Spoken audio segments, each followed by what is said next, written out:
School প্রাক্তনীদের উদ্যোগে আয়োজিত হলো রক্তদান শিবির। রবিবার দুর্গাপুর নিউ বয়েজ স্কুলের প্রাক্তনীদের উদ্যোগে আয়োজিত হলো এই শিবির। প্রায় 44 জন এই শিবিরে রক্তদান করেন এবং দুর্গাপুর মহকুমা হাসপাতাল ব্লাড সেন্টারে রক্ত সংগ্রহ করে নিয়ে যায়।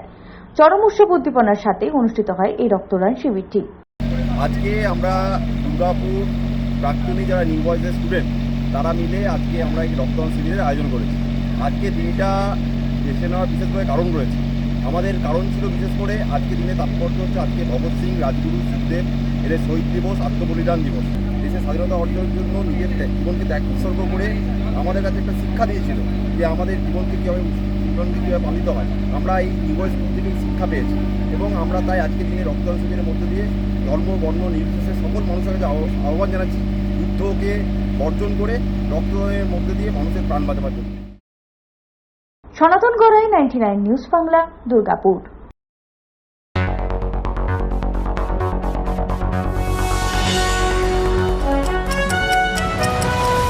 আপনারা দেখছেন 99 নিউজ বাংলা। বদলাবো আমরা।